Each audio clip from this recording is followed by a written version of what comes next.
Halo Sobat Tekno, gimana kabarnya? Semoga sehat selalu. Balik lagi sama gue, Oik Yusuf dari Kompas Tekno. Jadi sebelumnya kita sudah melakukan unboxing dari Redmi Pad. Nah, sekarang waktunya kita review lebih mendalam untuk melihat seperti apa kemampuan tablet perdana Redmi yang dibanderol seharga 3 jutaan ini. Langsung aja!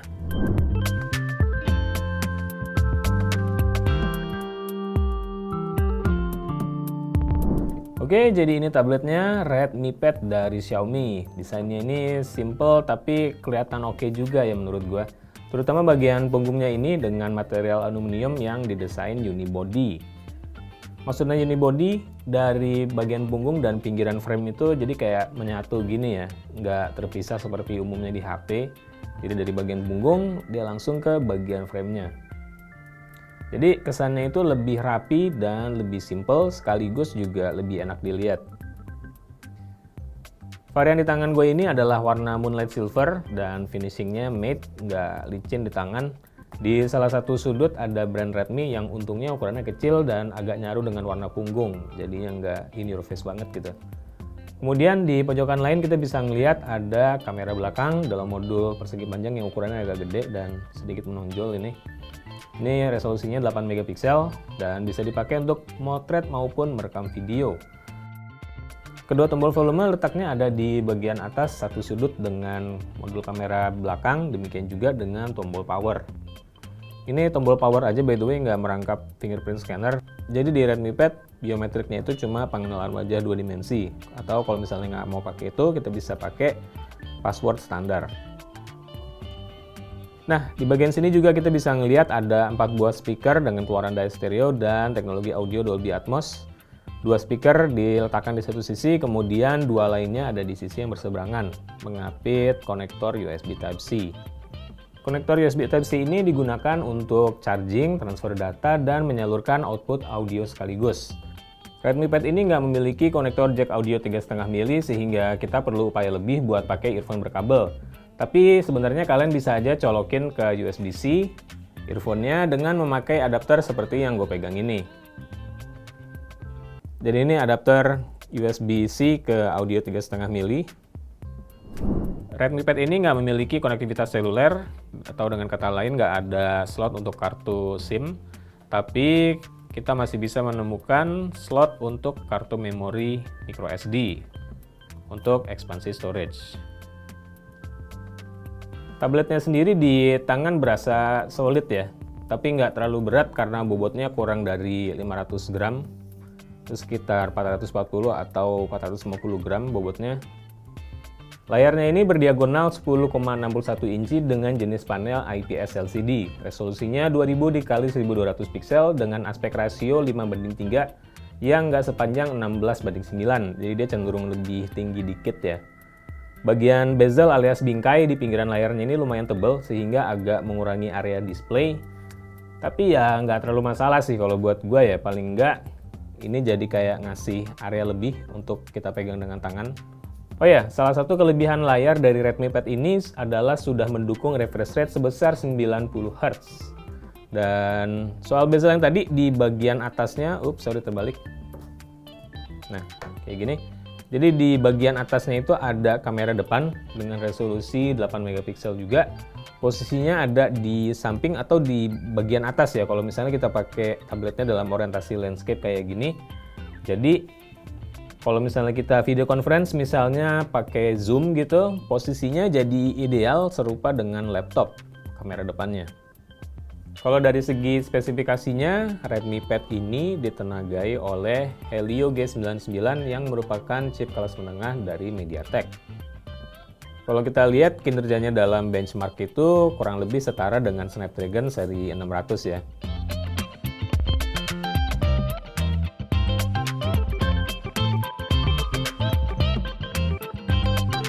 Untuk memorinya ada RAM dengan kapasitas 6 GB ditambah dengan RAM expansion 2 GB, berikut media penyimpanan 128 GB. Sementara itu, sistem operasi yang dijalankan adalah MIUI 13 berbasis Android 12. Jadi tampilan defaultnya itu kayak gini, semua ikon aplikasi ditaruh di home screen tanpa app drawer. Kemudian di bagian bawah ada dock yang memuat deretan ikon aplikasi tambahan. Ini yang sering diakses, jadi nggak berubah ketika kita geser. home screen-nya. OS tablet ini mampu menjalankan skenario split screen alias membelah tampilan layar untuk menjalankan dua aplikasi sekaligus dalam multitasking.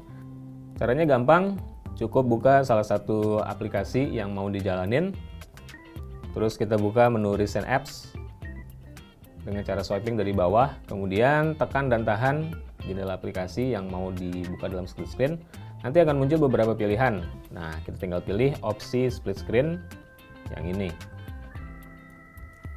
Nanti aplikasinya akan terbuka di setengah layar dan kita tinggal pilih aja mana aplikasi lain yang mau dibuka secara berbarengan. Kayak misalnya ini.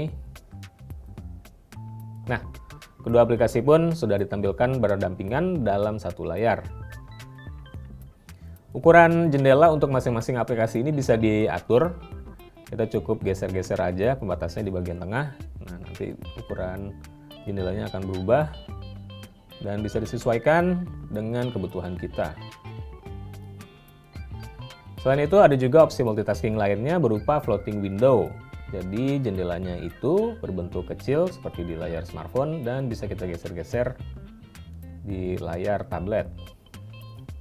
Tapi nggak semua aplikasi bisa mendukung floating window ini ya, cuma aplikasi-aplikasi tertentu aja yang bisa dibuka berbarengan dengan aplikasi lain dalam floating window.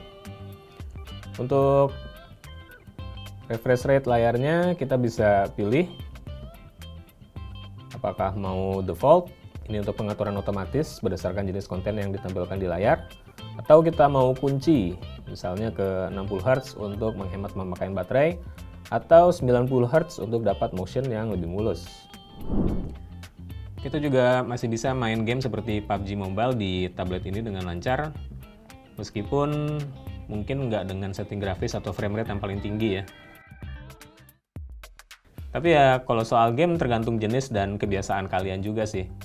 Kalau gua nggak biasa main game jenis Battle Royale seperti PUBG di tablet yang gede kayak gini, jadi agak kurang nyaman aja gitu dari segi kontrol dan navigasinya. Game Mobile Legends juga bisa jalan dengan lancar, walaupun sekali lagi tergantung kalian juga ya, nyaman main game di tablet atau enggak.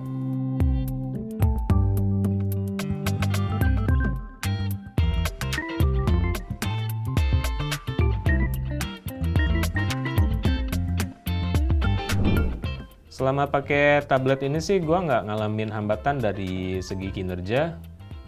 Paling nggak dalam aktivitas sehari-hari seperti browsing atau streaming video ya.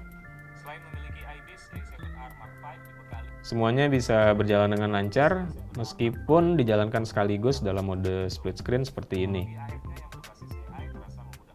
Kualitas layarnya ternyata cukup bagus meskipun panelnya IPS LCD, tapi kontras dan saturasi warnanya tinggi, jadi warna-warna kelihatan terang dan jernih.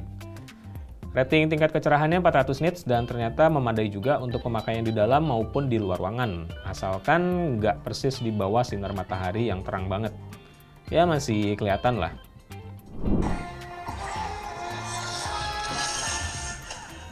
Satu hal yang gue suka adalah 4 buah speaker di Redmi Pad ini yang suaranya terbilang lantang. Kualitasnya juga oke buat ukuran tablet, terutama vokalnya yang jernih, tapi frekuensi rendahnya nggak begitu terasa. Tablet ini kayaknya cocok buat streaming konten audio maupun video.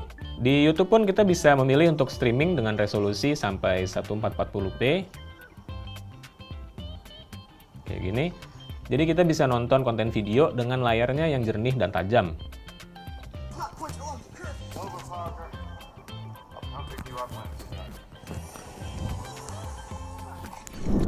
Satu yang gue sayangin adalah berbeda dari tablet seri Xiaomi Pad, Redmi Pad ini nggak punya aksesori pendamping berupa cover keyboard, sehingga membatasi kemampuan produktivitasnya.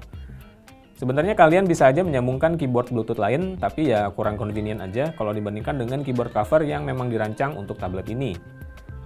Kayaknya Xiaomi memang lebih memfokuskan Redmi Pad untuk keperluan entertainment, sesuai dengan slogannya, All-in-One Pad for Fun. Kalau kamera belakang kayaknya nggak terlalu penting buat tablet ya. Tapi Redmi Pad menyediakan sebuah kamera belakang 8 megapiksel dengan autofocus tapi tanpa LED flash. Kualitasnya sih kalah jauh kalau dibandingkan dengan HP-HP bikinan Xiaomi. Tapi ya kalau buat darurat masih bisa lah ya.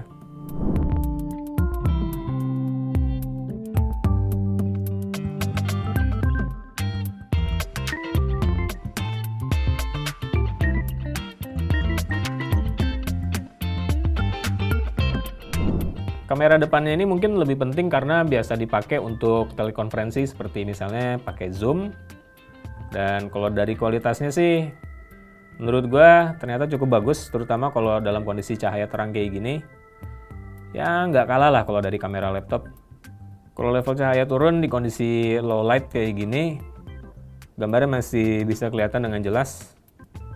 Gitu juga dengan gerakannya meskipun ya nggak sebagus di kondisi cahaya terang pastinya. Tapi overall masih oke lah.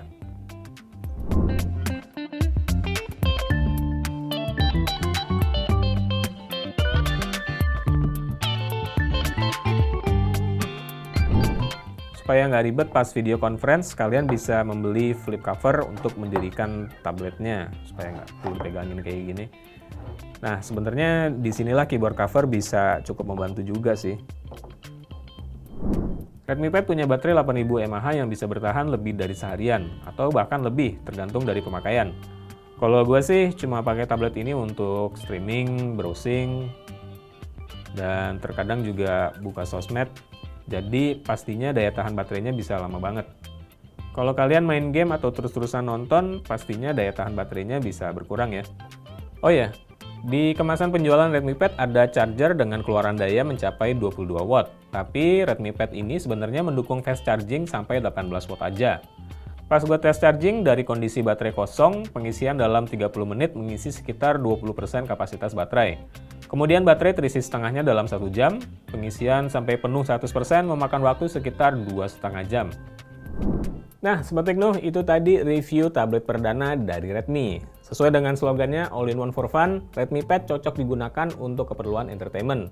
Tablet ini andal soal hiburan, tapi sayangnya nggak dibekali dengan aksesori cover keyboard sehingga membatasi aspek produktivitasnya.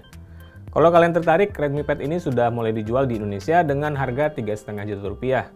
Untuk pilihan warnanya, selain Moonlight Silver tangan gue ini, ada juga varian Graphite Grey. Oke, sekian dulu untuk video kali ini. Jangan lupa subscribe channel YouTube Kompas Tekno dan like juga video ini kalau kalian suka.